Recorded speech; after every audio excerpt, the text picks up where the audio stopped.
ईश्वर के रहस्य। नरक।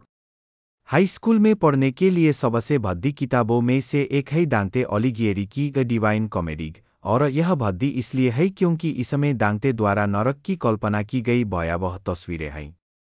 हम बाइबल में दिए गए वर्णनों के अनुसार नरक की कल्पना करते हैं। बाइबल एक ऐसे स्थान के बारे में बताती है जहां पापी, जिन्होंने अपने जीवन काल में ईश्वर से संघर्ष किया और पश्चाताप नहीं किया, अनंतकाल बिताएंगे। कुछ अंश यहाँ पाए जा सकते हैं। मलाकी 4:1। क्योंकि देखो वह दिन आ रहा है जो भट्टी के समान धधक रहा है, और सब अभिमानी और सब दुष्ट लोग भूसा बन जाएंगे। सेनाओं के यहोवा की यही वाणी है, आने वाला दिन उन्हें ऐसा भस्म कर देगा कि उनका न तो कोई अंश बचेगा और न ही कोई शाखा। यशायाह 14:9-15। नीचे की कब्र तुझसे डरती है, उसने तेरे आगमन पर तुझसे मिलने के लिए मरे हुओं को जिलाया। उसने पृथ्वी के सब हाकिमों को, अर्थात सब जातियों के सब राजाओं को उनके सिंहासनों से उठा लिया। वे सब चिल्लाकर तुझसे कहेंगे, क्या तू भी हमारी तरह कमजोर हो गया है? तेरा घमंड अधोलोक में उतर गया है, और तेरी बीनाओं की ध्वनि कीड़े तेरा बिछौना होंगे, और कीड़े तुझे ढक लेंगे। हे भोर के बेटे लूसीफर, तू स्वर्ग से कैसे गिर पड़ा है? तू जिसने राष्ट्रों को कमजोर किया था, तू जमीन पर गिरा दिया गया है। तू जो अपने मन में कहता था, मैं स्वर्ग पर चढ़ूंगा, मैं अपने सिंहासन को ईश्वर के तारागण से ऊपर उठाऊंगा, मैं उत्तर दिशा की ओर सभा के पर्वत पर बैठूंगा, मैं बादलों की ऊंचाइयों से भी ऊपर चढ़ूंगा, मैं परमप्रधान के तुल्य हो जाऊंगा। परंतु तू अधोलोक में गहरे सागर के किनारे उतारा जाएगा। यशायाह 6:23-24। और नए चाँद से नए चाँद तक और सप्त से सप्त के दिन तक सब लोग मेरे सामने दंडवत करने को आएंगे, यहोवा की यही वाणी है। और वे बाहर जाकर उन मनुष्यों की लोथों को देखेंगे जिन्होंने मेरे विरुद्ध अपराध किया है, क्योंकि उनका कीड़ा न मरेगा, न उनकी आग बुझेगी, और वे सब मनुष्यों से घृणा करेंगे। यहेजकेल 24:13-14। तुम अपनी गंदी वासना में पीड़ित होगे, क्योंकि मैंने तुम्हें शुद्ध किया है, और तुमने खुद को अपनी गंदगी से शुद्ध नहीं किया है। जब तक मैं तुम पर अपना क्रोध शांत नहीं कर लेता, तब तक तुम फिर कभी शुद्ध नहीं होगे। मुझ यहोवा ने कहा है, यह होगा और मैं इसे करूंगा। मैं पीछे नहीं हटूंगा, न ही मैं छोड़ूंगा, न ही मैं पछताऊंगा। तुम्हारे तरीकों और तुम्हारे कामों के अनुसार तुम्हारा न्याय किया जाएगा, प्रभु परमेश्वर कहते हैं। यहेजकेल 28:16-19। अपने व्यापार की भीड़ से तुम अधर्म से भर गए और तुमने पाप किया, इसलिए मैंने तुम्हें परमेश्वर के पर्वत से निकाल दिया और तुम्हें आग के पत्थरों से दूर फेंक दिया। हे करूब जो ढकता है, मैं तुझे राजाओं के सामने खड़ा करूंगा ताकि वे तुझ पर दृष्टि करें। अपने अधर्म के कामों की अधिकता और अपने व्यापारों के अधर्म के कारण तूने अपने पवित्र स्थान को अपवित्र किया है, इसलिए मैंने तेरे बीच में से आग निकाली और उसने तुझे भस्म कर दिया, और जितने तुझे देखते हैं उन सबों के देखते मैंने तुझे पृथ्वी पर राख कर दिया। देश देश के लोगों में से जितने तुझे जानते थे वे सब तुझ पर अचंभा करेंगे। तू एक भय का कारण होगा और तू फिर न रहेगा। यहेजकेल 32:26-29। वहां मेशेक और तुबल और उनकी सारी भीड़, उनके चारों ओर उनकी कब्रें हैं, वे सब के सब खतना रहित तलवार से मारे गए, क्योंकि उन्होंने जीवलोक में भय उत्पन्न किया था। और वे उन खतना रहित शूरवीरों के साथ नहीं लेटेंगे जो गिर गए हैं, जो युद्ध के अपने हथियार लिए हुए अधोलोक में उतर गए हैं, और उनकी तलवारें उनके सिरों के नीचे रखी हैं, परंतु उनके पाप उनकी हड्डियों पर रहेंगे, क्योंकि वे जीवलोक में शूरवीरों के लिए भय का कारण थे। इसलिए तू खतना रहित लोगों के बीच भ्रष्ट हो जाएगा और तलवार से मारे गए लोगों के साथ पड़ा रहेगा। इस महाविपत्ति की शुरुआत अदन की वाटिका में हुई। आदम और हव्वा की विश्वासघात के माध्यम से मृत्यु संसार में आई, जिन्होंने परमेश्वर की अवज्ञा करने और उसे धोखा देने का निश्चय किया। यह दुष्ट चरित्र प्रकट होता है जिसने हव्वा को परमेश्वर को धोखा देने के लिए प्रेरित किया, और उसने अपने पति को परमेश्वर के प्रति विश्वासघाती होने के लिए प्रेरित किया। आज हमारे लिए 3 मूलभूत अवधारणाएं हैं। पहली, जो कोई तुम्हें परमेश्वर को धोखा देने के लिए प्रेरित करता है, वह दुष्ट से आता है। ध्यान दे कि जब यीशु अपनी सेवकाई शुरू करने वाले थे, तो वे जंगल में गए, और उस दुर्गम स्थान पर अत्यंत आवश्यकता और भूख की स्थिति में दुष्ट उन्हें परमेश्वर की नहीं, बल्कि दुष्ट की आज्ञा मानने के लिए प्रेरित करने का प्रयास करता है। फिर वह उन्हें परमेश्वर की परीक्षा लेने के लिए प्रेरित करता है, मानो परमेश्वर मनुष्य का सेवक बन सकता है। अंततः वह उसे महत्वाकांक्षा और अहंकार और शक्ति की प्यास के कारण दुष्ट की आराधना करने के लिए प्रेरित करना चाहता है। दुष्ट यही चाहता था कि यीशु को परमेश्वर के प्रेम से अलग कर दिया जाए, जैसे आदम और हव्वा को किया गया था। वह चाहता था कि वह परमेश्वर का प्रेम और अनुग्रह खोदे, परंतु वह सफल नहीं हुआ। दूसरे, आदम और हव्वा को चेतावनी दी गई थी कि जिस दिन वे भले और बुरे के ज्ञान के वृक्ष का फल न खाने की परमेश्वर की आज्ञा का उल्लंघन करेंगे, उसी दिन उनकी मृत्यु हो जाएगी। हालांकि बाइबल हमें बताती है कि वे बच्चे पैदा करने लायक समय तक जीवित रहे, वे तुरंत नहीं मरे।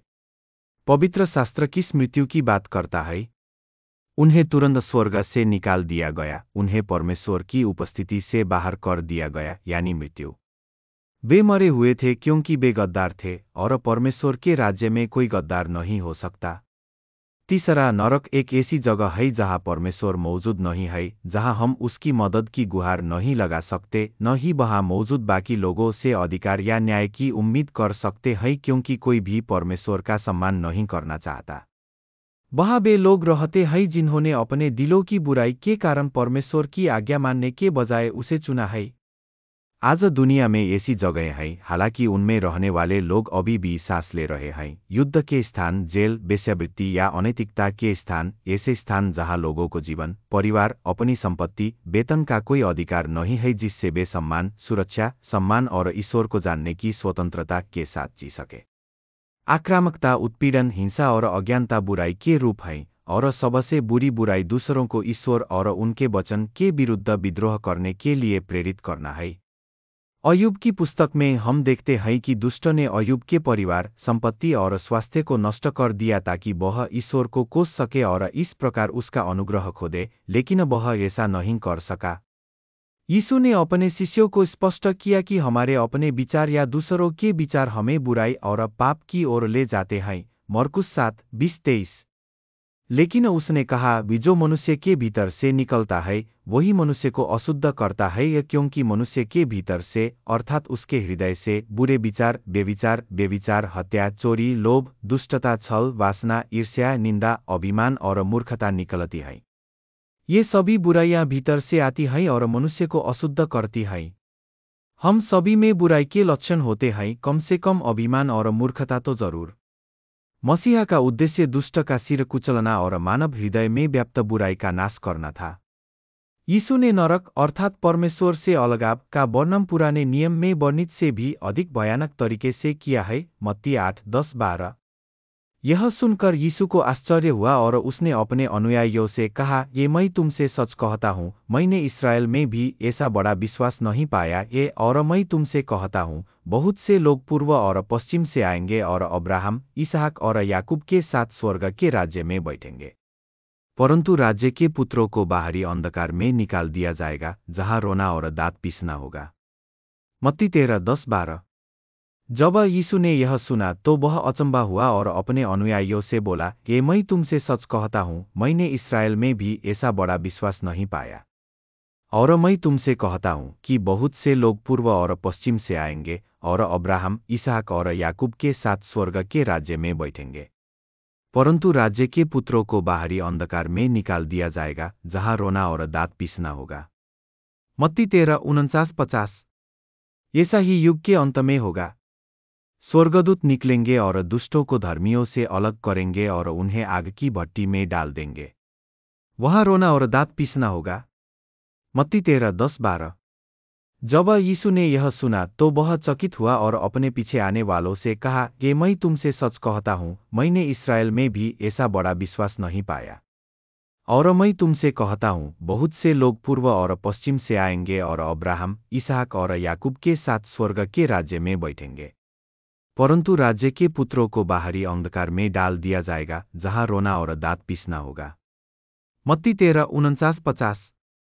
ऐसा ही युग के अंत में होगा। स्वर्गदूत आएंगे और दुष्टों को धर्मियों से अलग करके उन्हें आग की भट्टी में डाल देंगे। वहां रोना और दांत पीसना होगा। मत्ती 22:12-14। और उसने उससे कहा, ये मित्र, तुम विवाह के वस्त्र के बिना यहाँ कैसे आ गए? परंतु वह चुप रहा। तब राजा ने सेवकों से कहा, ये इसके हाथ पैर बांधकर इसे बाहरी अंधकार में डाल दो, वहां रोना और दांत पीसना होगा। क्योंकि बुलाए हुए तो बहुत है, परंतु चुने हुए थोड़े हैं। ए मत्ती 24:48-51। परंतु यदि वह दुष्ट दास अपने मन में कहे, मेरा स्वामी आने में देर कर रहा है, और अपने साथी दासों को पीटने लगे और पियक्कड़ों के साथ खाने पीने लगे, तो उस दास का स्वामी ऐसे दिन आएगा जब वह उसकी बाट न जोह रहा हो, और ऐसी घड़ी जिसका उसे पता भी न हो, और उसे एक अच्छा मनुष्य बनाकर दंड देगा और उसे कपटियों के साथ स्थान देगा। वहां रोना और दांत पीसना होगा। लूका 13:27-29। परंतु वह तुमसे कहेगा, मैं तुमसे कहता हूं, मैं नहीं जानता तुम कहाँ के हो। हे सब कुकर्म करने वालों, मेरे पास से चले जाओ। जब तुम अब्राहम, इसहाक, याकूब और सब भविष्यद्वक्ताओं को परमेश्वर के राज्य में बैठे देखोगे और स्वयं को बाहर निकाले हुए देखोगे, तब रोना और दांत पीसना होगा। क्योंकि वे पूर्व और पश्चिम, उत्तर और दक्षिण से आकर परमेश्वर के राज्य में भोजन की मेज पर बैठेंगे। मत्ती 25:41-46। तब वह अपनी बाई ओर वालों से कहेगा, हे शापित लोगों, मेरे पास से उस अनंत आग में चले जाओ जो शैतान और उसके दूतों के लिए तैयार की गई है। क्योंकि मैं भूखा था और तुमने मुझे खाने को नहीं दिया, मैं प्यासा था और तुमने मुझे पानी नहीं पिलाया, मैं परदेशी था और तुमने मुझे अपने घर में नहीं लिया, मैं नंगा था और तुमने मुझे कपड़े नहीं पहनाए, मैं बीमार था और बंदीगृह में था और तुमने मेरी सुधि नहीं ली। तब वे भी उसे उत्तर देंगे, हे प्रभु, हमने आपको कब भूखा या प्यासा या परदेशी या नंगा या बीमार या बंदीगृह में देखा और आपकी सेवा टहल नहीं की। तब वह उन्हें उत्तर देगा कि मैं तुमसे सच सच कहता हूं कि तुमने जो इन छोटे से छोटे के साथ नहीं किया, वह मेरे साथ भी नहीं किया। और ये तो अनंत दंड भोगेंगे, परंतु धर्मी अनंत जीवन में प्रवेश करेंगे। वो धर्मग्रंथ हमें दिखाते हैं कि हमारे कर्मों के अनंत परिणाम होते हैं। यही कारण है कि बहुत से लोग परमेश्वर के बारे में सुनना पसंद नहीं करते, क्योंकि यह उनके विवेक का सामना कराता है। वे यह नहीं समझते कि परमेश्वर का हमारे प्रति प्रेम इतना महान है कि उन्होंने मनुष्य के रूप में पृथ्वी पर आकर हमारे स्थान पर प्राण त्यागे, ताकि हमें वह दंड न सहना पड़े जिसके हम पात्र हैं। और सबसे महत्वपूर्ण बात, उन्होंने हमें अपने उदाहरण से बुराई का त्याग करना, न्याय और दया में जीवन जीना सिखाया। उन्होंने हमें आज्ञा दी कि हम अपने पड़ोसियों से वैसा ही प्रेम करें जैसा वह हमसे करते हैं। सब कुछ त्याग दे, यहाँ तक कि जीवन भी, ताकि परमेश्वर को न खोएं। परमेश्वर के प्रेम का प्रतिदान केवल प्रेम से ही किया जा सकता है, उसी प्रेम से जो उनके प्रेम के समान ही है। हालांकि वही पतरस जो 3 वर्षों तक यीशु के साथ एक शिष्य के रूप में चला, उसने क्रूस पर चढ़ने से पहले उनका इनकार कर दिया। हमारे प्रेम के कारण उन्हें क्रूस पर टुकड़े टुकड़े होते और महिमा में पुनर्जीवित होते देखने के बाद उन्होंने फिर कभी उनका इनकार नहीं किया, हालांकि उन्हें भी गलीली का अनुयायी होने के कारण क्रूस पर मरना पड़ा। यीशु की मृत्यु के बाद स्वर्ग, जिसे एक स्वर्गदूत ने ज्वलंत तलवार से बंद कर रखा था और जिसकी रखवाली कर रहा था ताकि कोई भी प्रवेश न कर सके, एकमात्र धर्मी व्यक्ति नासरत के यीशु के लिए खोल दिया गया। उसके बाद एक गरीब चोर आया जिसे यीशु के बगल में क्रूस पर चढ़ाया गया था। लूका 23:39-43। और जो अपराधी फांसी पर लटकाए गए थे, उनमें से एक ने उसे कोसते हुए कहा, यदि तू मसीह है तो अपने आप को और हमें बचा। दूसरे ने उत्तर दिया और उसे डांटते हुए कहा, क्या तू परमेश्वर से भी नहीं डरता, जबकि तू भी उसी दंड के अधीन है?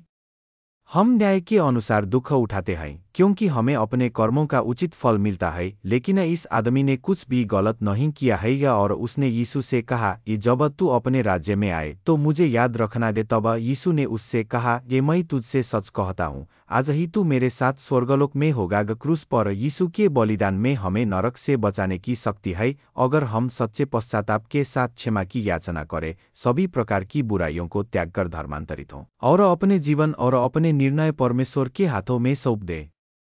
हमारी निष्ठा और आज्ञाकारिता केवल परमेश्वर के प्रति होनी चाहिए। जो कोई भी तुम्हें बुराई के लिए प्रेरित करना चाहता है, परमेश्वर का अनादर करना चाहता है, उसके साथ विश्वासघात करना चाहता है, वह तुम्हें केवल नरक में देखना चाहता है। हमें नहीं पता कि हमारे पास जीने के लिए कितना समय बचा है या हम कब तक परमेश्वर के लिए निर्णय लेने की क्षमता रखेंगे। इस अवसर को हाथ से न जाने दें। मैं परमेश्वर के बिना अंतकाल की कल्पना नहीं करना चाहता। मैं नरक में अंतकाल की कल्पना भी नहीं करना चाहता।